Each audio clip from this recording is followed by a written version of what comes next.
Bismillahirrahmanirrahim. Assalamualaikum warahmatullahi wabarakatuh. Berita Al-Hijrah 26 September bersama saya Ardi Herman Marzi dan jurubahasa isyarat Amin Zuhaili Mansur. Dan berikut tajuk utama untuk malam ini.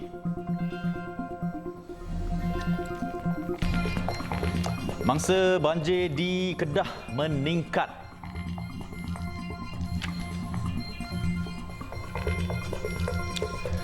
Juga Mahkamah Pilihan Raya batalkan kemenangan ahli parlimen ke Maman.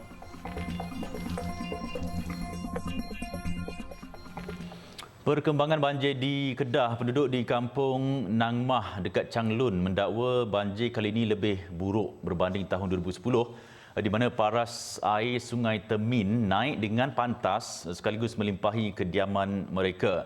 Situasi itu menyebabkan penduduk tidak sempat menyelamatkan barangan rumah kerana air naik mendadak sehingga ke paras dada. Menurut mangsa Muhammad Azhan Mahtar, 35 tahun, ketika kejadian dia hanya memikirkan keselamatan isteri dan seorang anaknya berusia 5 tahun dan segera keluar meninggalkan kediaman. Tak dalam fikir lah barang-barang. Kami fikir family lah. Lepas main balik tengok barang-barang mak habis dah. Itulah. Tak sempat selamat. Tak sempat selamat. Banyak barang tak sempat selamat. Tu lah ni balik ambil dokumen penting lah. Dia naik laju ke bang? Dia naik tu terus naik lah. Dia petang tu ada satu family kot tamu keluar. Dekat pukul 2 tu depa bomba paksa keluar ni pak. Itulah dia menaik laju memang lah tak mandi ke ni naik. Muhammad Azhan kini terpaksa berpindah ke Pusat Pemindahan Sementara PPS Sekolah Menengah Kebangsaan SMK Changlun selepas rumahnya dinaiki air sedalam hampir 1.5 meter. Seorang lagi mangsa, Harisun Salih, 67 tahun berkata, air mula memasuki rumahnya pada jam 7 pagi tadi dan ketika ditemui dia sedang memindahkan barang ke tempat selamat. Hujan tak berhenti banyak hari dah ni. Tak kira hari lah tapi memang tak berhenti macam dia turun sekejap berhenti lepas tu dia turun memang hari ni memang terus macam ni lah dia tak berhenti.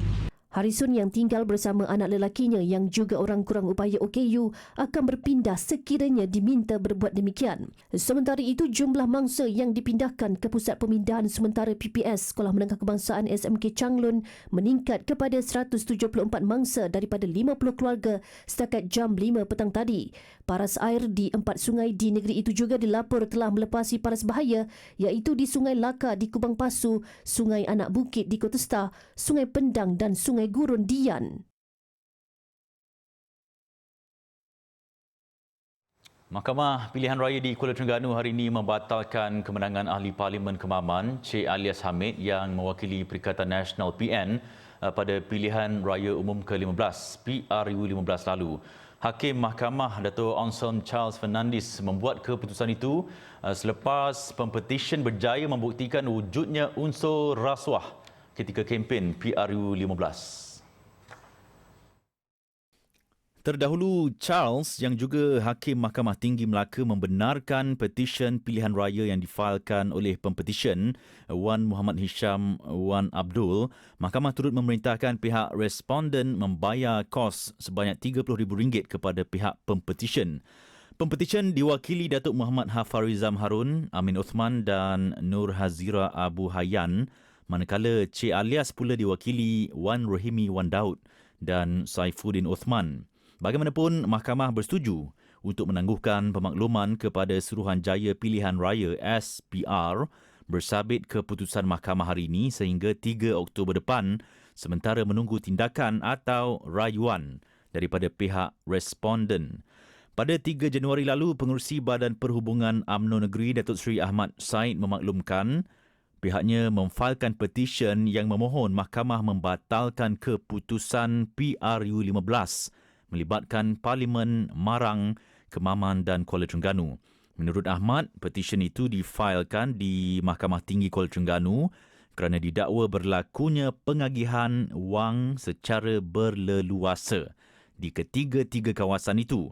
Bagaimanapun, pada 12 Februari, Mahkamah Pilihan Raya Terengganu menolak petisyen tersebut dan mengekalkan kemenangan Cik Alias. Dalam PRU 15, Cik Alias memenangi kerusi Parlimen Kemaman selepas memperoleh 65,714 undi sekaligus menewaskan Ahmad dengan majoriti 27,179 undi. 2 daripada 4 kaki tangan perubatan awam direman 6 hari kerana disyaki meminta dan menerima rasuah RM11,000 sebagai balasan menawarkan kerja pengurusan mayat bukan Islam. 2 lagi suspek termasuk seorang wanita dilepas dengan jaminan RM10,000 dengan seorang penjamin atas faktor kesihatan selepas keterangan mereka direkodkan. Kedua-dua suspek berusia 39 tahun dan 35 tahun yang ditahan Suruhanjaya Pencegahan Rasuah Malaysia SPRM Negeri Sembilan itu dibawa ke Mahkamah Magistrate Jenayah 2 Seremban kira-kira jam 9.45 pagi tadi. SPRM sebelum itu telah menahan 4 suspek berkenaan antara kira-kira jam 4 petang hingga 7 malam di Pejabat SPRM Negeri Sembilan ketika diminta hadir memberi keterangan semalam. Penahanan dibuat selepas mereka disyaki meminta dan menerima rasuah antara RM100 hingga RM600 sebagai balasan menawarkan kerja pengurusan mayat bukan Islam di sebuah hospital di negeri itu.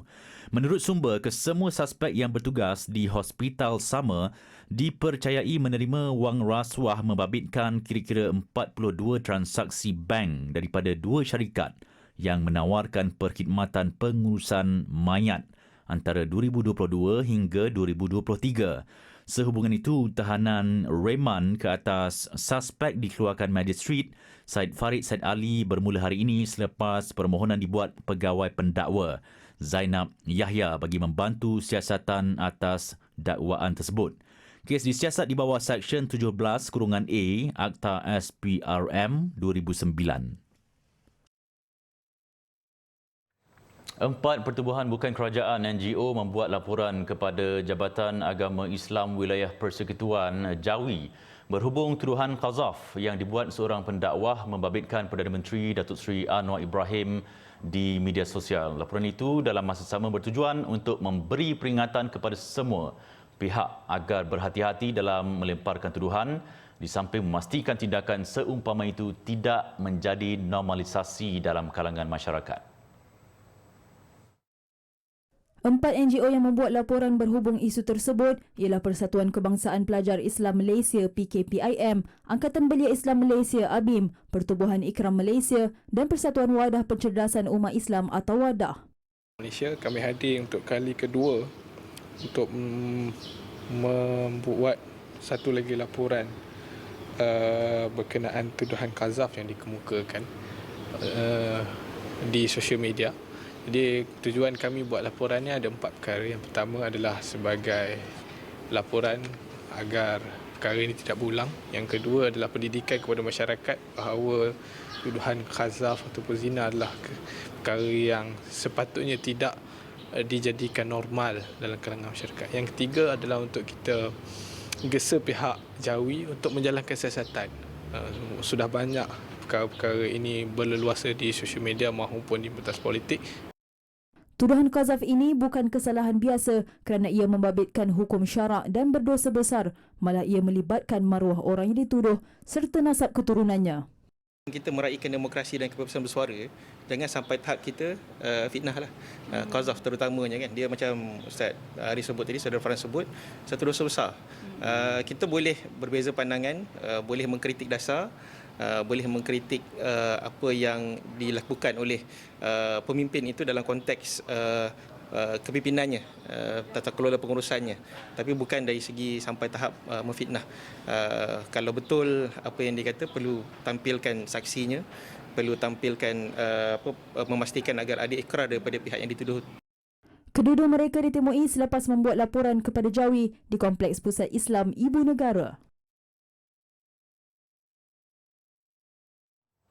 Sementara itu, Jabatan Agama Islam Wilayah Persekutuan Jawi akan meneruskan siasatan berhubung aduan qazaf yang diterima. Menteri di Jabatan Perdana Menteri Hal Ehwal Agama, Datuk Dr. Muhammad Naim Mukhtar mengesahkan setakat ini Jawi telah menerima 4 aduan melalui bahagian penguatkuasa jabatan berkenaan. Antara yang tampil membuat laporan adalah Pertubuhan Ikram Malaysia IKRAM dan Angkatan Belia Islam Malaysia ABIM. Ketika diminta mengulas berhubung pendakwaan terhadap seorang ahli politik atas perbuatannya di parlimen baru-baru ini, beliau berkata ia hanya boleh diputuskan oleh pihak pendakwaan. Semasa siasatan dijalankan, pihak-pihak saksi-saksi akan dipanggil oleh pihak penguatkuasa agama dan kemudian di situ laporan akan disediakan. Di situ boleh ditentukan sama ada boleh untuk diteruskan pendakwaan ataupun tidak, yang itu akan ditentukan oleh pihak berdasarkan kepada laporan yang siasatan yang dikemukakan nanti. Maknanya bila ada aduan dikemukakan, wajib bahagian penguatkuasa untuk jalankan siasatan. Isu pendakwaan itu is a separate issue, itu persoalan yang lain. Tambah beliau, siasatan akan dijalankan mengikut peruntukan di bawah Akta Kesalahan Jenayah Syariah Wilayah-Wilayah Persekutuan 1997 / Akta 559.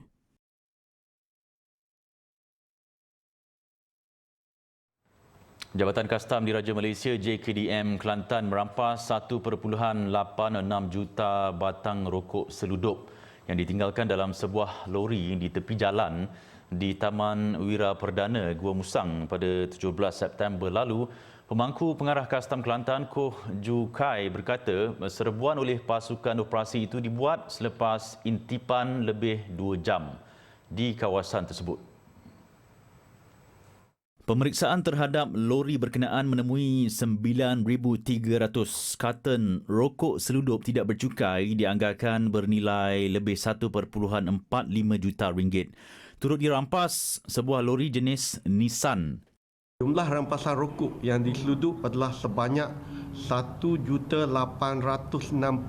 batang, iaitu dianggarkan bernilai RM204,600 dan anggaran cukai yang terlibat ialah RM1,248,60. Siasatan masih lagi kita jalankan untuk mengesan pemilik lori yang telah dirampas tersebut.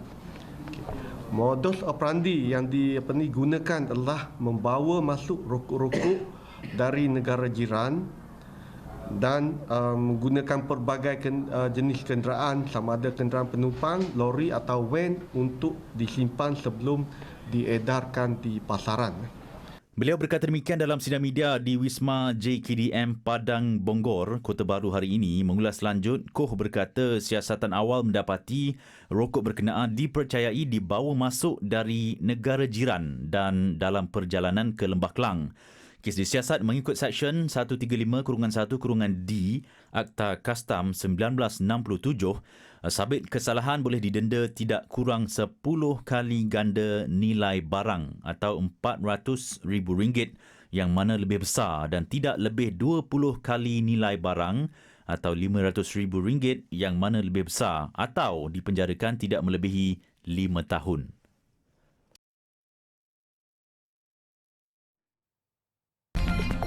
Isu tafsir ayat Al-Quran, Ahli Parlimen Ipoh Timur mohon maaf.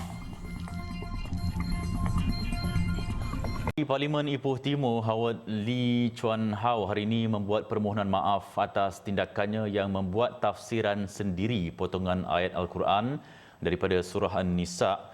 Menurut Howard, permohonan maaf itu diharap dapat menghentikan sebarang polemik sehingga mewujudkan ketegangan dan kegusaran dalam kalangan masyarakat. Jadi saya di sini untuk menyatakan terima kasih atas sokongan, minta maaf bagi semua pihak yang pernah buat kesilapan yang sama, dan mohon supaya jangan kita polemikkan ini, sebab saya agak risau jugalah kalau kita tengok social media saya, kalau tengok mana-mana social media, sama ada Facebook ke, TikTok ke, Instagram ke, sebenarnya ada banyak sangat komen-komen yang dia bukan sahaja berunsur ketegangan, malah ada yang bersifat ancaman terhadap kehidupan saya. Beliau juga menyambut baik nasihat Setiausaha Agung UMNO Datuk Dr. Ashraf Wajdi Dusuki agar tidak mengulangi perbuatan sama pada masa akan datang. Permohonan maaf itu dibuat Howard selepas beliau selesai memberi keterangan kepada polis berkaitan isu tersebut di Ibu Pejabat Polis Kontingen IPK Perak sekitar pukul 2 petang. Terdahulu, melalui sebuah video yang tular dalam media sosial, Howard dikatakan telah mentafsirkan potongan ayat daripada surah An-Nisa dan tindakan itu mengundang provokasi dengan dakwaan bahawa beliau memutar belitkan tafsir ayat 59 surah An-Nisa. Usaha untuk menggabungkan data daripada semua kementerian, jabatan serta agensi kerajaan perlu dilaksanakan untuk menjana statistik bagi tujuan rujukan. Timbalan Menteri Ekonomi Datuk Hanifah Hajar Taib berkata gabungan data tersebut dapat dimanfaatkan sepenuhnya sekaligus mengurangkan kebergantungan kepada pengumpulan data secara banci atau survey yang memerlukan kos yang tinggi. Pada masa ini, semua kementerian dan jabatan kerajaan sama ada persekutuan atau negeri, badan kanun ataupun syarikat milik kerajaan menyimpan pelbagai data. Masalah utama ialah data-data ini berlainan sistem, terutamanya dari segi metodologi, standard, konsep dan definisi. Justru usaha perlu diambil untuk menggabung jalin data-data ini bagi menjana statistik yang dapat dimanfaatkan seterusnya menggunakan kebergantungan kepada pengumpulan data secara banci atau survey yang memerlukan kos yang tinggi. Mengulas lanjut, beliau berkata Jabatan Perangkaan Malaysia atau DOSM berhadapan dengan pelbagai cabaran dalam mengumpul dan menganalisa data yang banyak bagi memenuhi kehendak pemegang taruh. Beliau berkata demikian ketika ucapan perasmian sempena Persidangan Statistik Malaysia MyStats ke-10 2023 dengan tema merentasi sempadan KDNK ke arah kesejahteraan sosial dan kelestarian alam sekitar, anjuran Jabatan Perangkaan Malaysia, Bank Negara Malaysia dan Institut Statistik Malaysia di Ibu Negara. Ia dihadiri lebih 1,000 peserta terdiri daripada ahli statistik, ahli akademik dan penyelidik dari pelbagai agensi. Hadir sama Ketua Perangkaan Malaysia Datuk Seri Dr. Muhammad Uzir Mahidin dan Presiden Institut Statistik Malaysia Profesor Dr. Habsyah Midi. 2.95 juta ringgit diperuntukkan tahun ini bagi menaja 171 pelajar yang layak menerusi skim pembiayaan Hafiz atau SPH. Menteri di Jabatan Perdana Menteri Hal Ehwal Agama Datuk Dr. Muhammad Naim Mukhtar berkata insentif yang diberikan itu adalah sebagai galakan dan penghargaan kepada para hufaz untuk melanjutkan pelajaran dalam pelbagai bidang. Ini semua telah mendapat tempat dan diberikan tajaan skim biayaan tadi itu kepada Hafiz ini yang telah mendapat keputusan yang cemerlang. So mereka ini diberikan tajaan tersebut. So harapan kita macam yang saya sebutkan tadi, mereka ini untuk belajar rajin-rajin, tamatkan pengajian dengan cemerlang, gunakan duit tajaan ini dengan penuh khemah dan tanggungjawab. Kemudian bila dah berjaya tamat pengajian, sama ada seorang doktor, peguam, akaunten, engineer dan lain-lain, keluar untuk berbakti kepada masyarakat balik. Beliau berkata demikian ketika ditemui selepas menyampaikan dokumen perjanjian kepada penerima skim pembiayaan Hafiz di Putrajaya siang tadi. Penerima skim berkenaan terdiri daripada 130 pelajar ijazah sarjana muda dalam negara, 38 pelajar ijazah sarjana muda di luar negara dan 3 orang pelajar sarjana.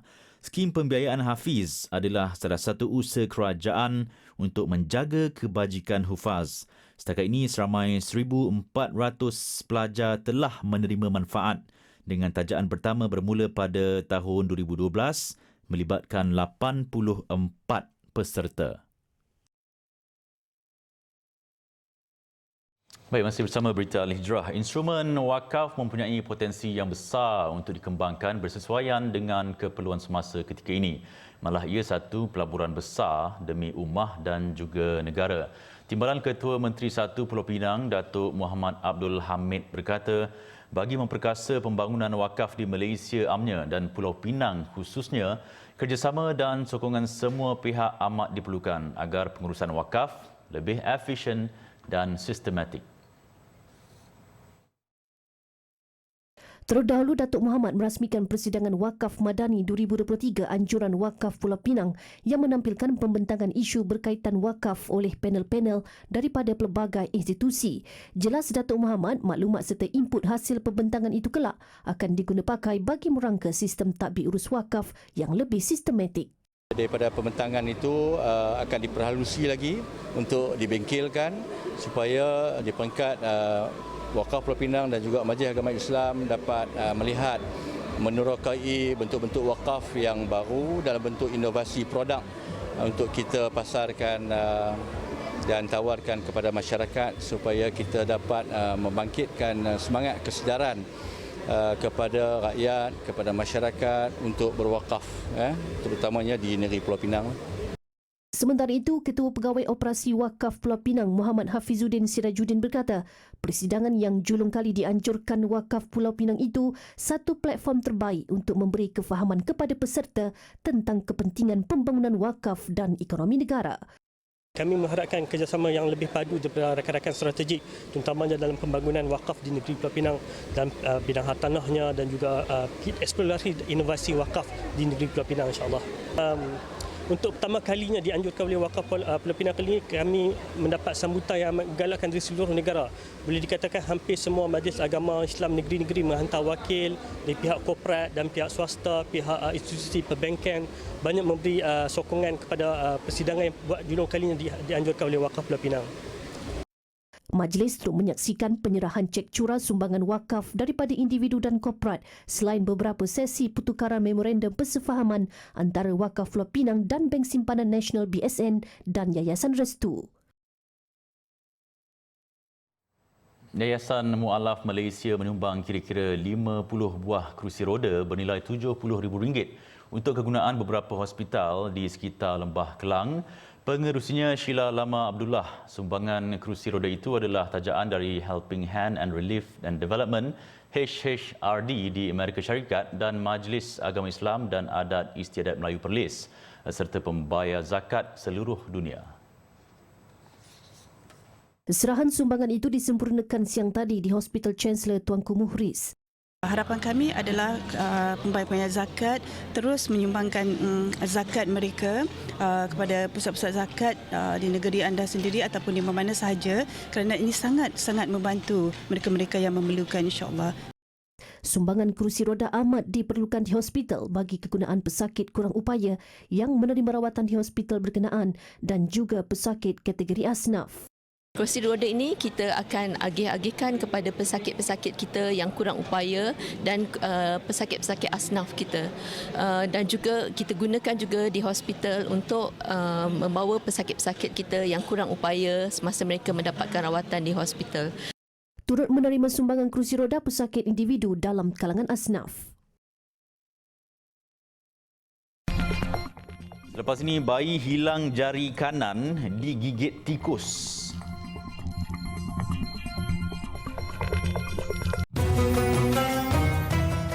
Seperti mandi, seperti gosok gigi, seperti minum kopi, seperti memandu kereta, pergi bekerja, semua ini sepatutnya dilakukan dengan niat.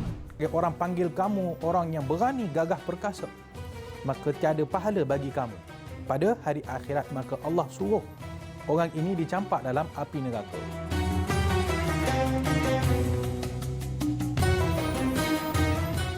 Aktivis yang menuntut reformasi monarki Thailand dijatuhi hukuman penjara 4 tahun. Arnon Nampa didapati bersalah kerana menghina institusi diraja negara itu. Kes Arnon ini merupakan kes berprofil tinggi.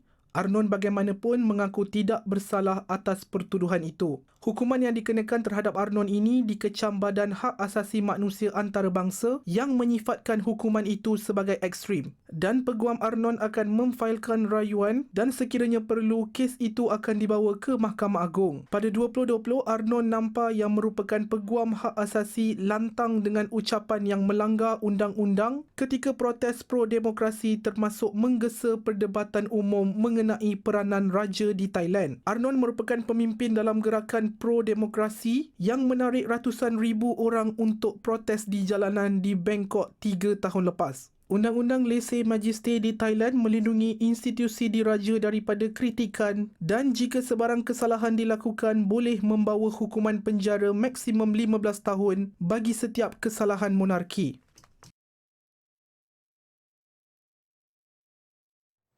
Di Amerika Syarikat, 3 orang ditahan selepas didapati mengabaikan seorang bayi lelaki berusia 6 bulan sehingga hampir kehilangan nyawanya. Bayi itu digigit sekumpulan tikus sehingga hilang jari kanan ketika sedang tidur dalam buaian.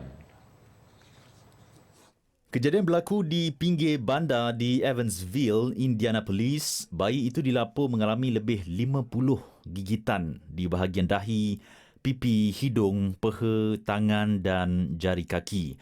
Mangsa mengalami pendarahan yang teruk.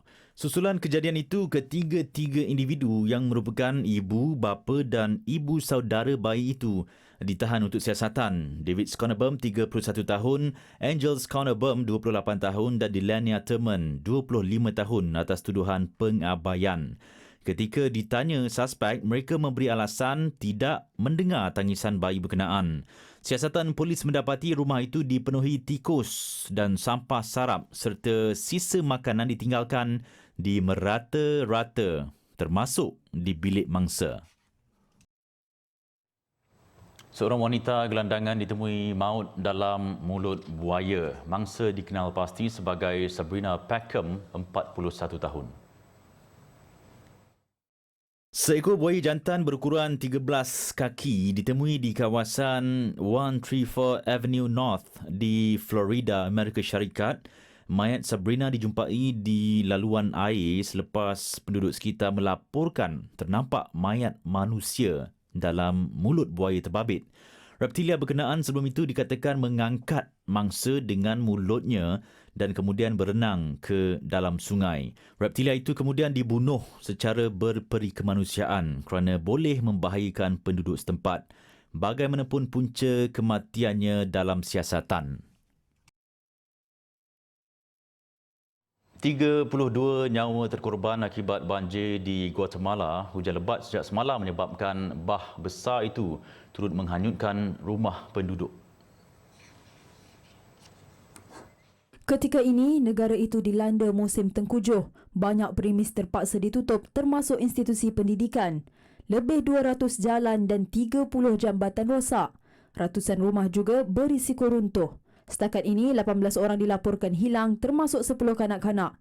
Lebih 10,000 mangsa terpaksa dipindahkan dengan separuh daripadanya hilang tempat tinggal.